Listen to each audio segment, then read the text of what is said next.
डेक्कन सवेरा में आपका स्वागत है। केंद्रीय प्रशिक्षण महाविद्यालय केंद्रीय रिजर्व पुलिस बल मुदखेड़ शौर्य दिवस मनाया गया। आज दिनांक 9 अप्रैल 2022 को केंद्रीय प्रशिक्षण महाविद्यालय केंद्रीय रिजर्व पुलिस बल के शौर्य दिवस मनाया गया। इस दिवस का महत्व इस बात से लगाया जा सकता है कि दिनांक 9 अप्रैल 1965 को केंद्रीय रिजर्व पुलिस बल की 2 बटालियन की एक छोटी सी टुकड़ी ने गुजरात के रन ऑफ कच्छ में सरदार पोस्ट पर पाकिस्तानी ब्रिगेड द्वारा किए गए हमले पर विफल कर दिया था। इस हमले में 34 पाकिस्तानी सैनिकों की मौत के घाट उतारा गया और 4 को जिंदा गिरफ्तार किया गया। सैन्य लड़ाई के इतिहास में कभी भी एक छोटी सी सैन्य टुकड़ी इस तरह से एक पूर्ण पैदल सेना ब्रिगेड से नहीं लड़ी। इस संघर्ष में केंद्रीय रिजर्व पुलिस बल के 6 बहादुर रणबांकुरों ने अपनी शहादत दी। बल के बहादुर जवानों की गाथा को श्रद्धांजलि के रूप में प्रत्येक वर्ष 9 अप्रैल को शौर्य दिवस के रूप में मनाया जाता है। इस दौरान संस्थान के commandant Shri Leeladhar Maharaniya, doctor Lawrence Bondo, मुख्य चिकित्सा अधिकारी सिलेक्शन ग्रेड डॉक्टर अमूल क्रूजर, मुख्य चिकित्सा अधिकारी सिलेक्शन ग्रेड श्री पुरुषोत्तम जोशी, उप कमांडेंट श्री दीपक कुमार, उप कमांडेंट श्री RS बिष्ट, उप कमांडेंट श्री प्रदीप एन सहायक कमांडेंट, श्री जाकी कुमार सहायक कमांडेंट, श्री हिमांडू कुमार सहायक कमांडेंट, श्री पुरुषोत्तम राजगढ़कर सहायक कमांडेंट एवं अन्य अधीन अधिकारी, प्रशिक्षक एवं प्रशिक्षु उपस्थित रहे। डेक्कन सवेरा प्रतिनिधि अब्दुल रजाक मुदखेड़।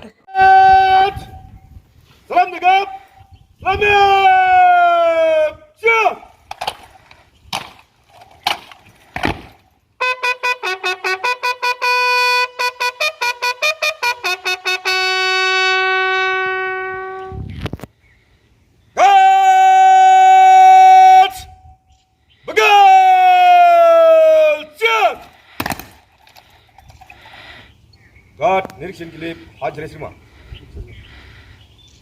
संतरी खड़े शेषगढ़ विसर्जन।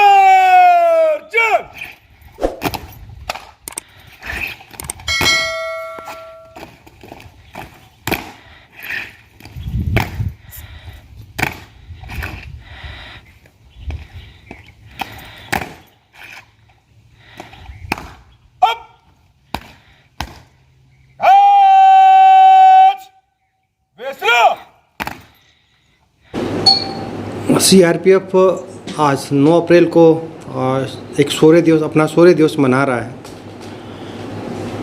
सर्वप्रथम तो आज इस शौर्य दिवस के अवसर पर मैं और पूरी CRPF परिवार के ऑफिसर्स और सदस्य हमारे वीर सैनिकों जिन्होंने देश सेवा के लिए अपने प्राण न्यौछावर किए हैं, उनको हम सादर नमन करते हैं और उन्हीं की याद में या उन्हीं के सम्मान में उनके किए गए कार्यों के रूप में जब 1965 में 9 अप्रैल को अचानक पाकिस्तानी सेना ने गुजरात के रन ऑफ कच्छ इलाके में जहां सरदार और तक पोस्ट थी, वहां पर CRPF की 2nd बटालियन तैनात थी और अचानक ही वहां उनकी डेजर्ट हाक नाम के ऑपरेशन के नाम पर वहां की ट्रेंड ब्रिगेड ने अचानक ही भारत की सीमा के अंदर प्रवेश कर और उस इलाके को अपने कब्जे में लेने के लिए रात को अचानक आक्रमण कर दिया। पर CRPF के बहादुर जवानों ने, जो उनकी संख्या सिर्फ मुट्ठी भर थी, क्योंकि उनकी पूरी ब्रिगेड जिनकी संख्या 3000-4000 के आसपास थी और हमारे सिर्फ 1000 सैनिक के आसपास वहाँ थे, फिर भी उन्होंने पूरे बहादुरी के साथ उन रेगुलर आर्मी का, पाकिस्तानी आर्मी का सामना किया और 12 घंटे तक उनके साथ लड़ाई लड़ी और उनको पीछे हटने को मजबूर कर दिया। तो इस लड़ाई में हमारे भी जवान शहीद हुए और 20 हमारे CRPF के जवानों को बंदी बना के ले गए, पर CRPF ने उनके 35 पाकिस्तानी सैनिकों को मार गिराया और इसी के कारण ही उनको पीछे हटने के लिए मजबूर होना पड़ा। तो CRPF के इस महान कार्य के लिए जब ये बात पता लगी तो तत्कालीन गृह मंत्री स्वर्गीय श्री गुलजारी लाल जी नंदा ने उस समय भी संसद में बताया कि ये विश्व के इतिहास में ये पहला एक ऐसा कारनामा है या एक ऐसी मिसाल पेश की है CRPF ने, जिसमें एक रेगुलर आर्मी को, जो ट्रेंड आर्मी थी, उसको उन्होंने पीछे हटने के लिए मजबूर किया और शौर्य का परिचय दिया। उसी के अवसर पर हम ये शौर्य दिवस मनाते हैं। इसमें हम अपने बहादुर साथियों को, जिन्होंने देश सेवा में अपने प्राण न्यौछावर किए हैं, उनको नमन करते हैं। साथ ही जो हमारे बहादुर साथी हैं उनको सम्मानित करते हैं तथा उनसे हम प्रेरणा लेते हैं कि हम बेहतरीन तरीके से और देश सेवा करें और देश के आंतरिक सुरक्षा को मजबूत बनाए रखने में हम और जोर शोर से आगे बढ़ने की प्रेरणा लेकर के आगे बढ़ते हैं। यही इसका मूल उद्देश्य और उसी के उद्देश्य के साथ हम ये शौर्य दिवस मनाते हैं। धन्यवाद।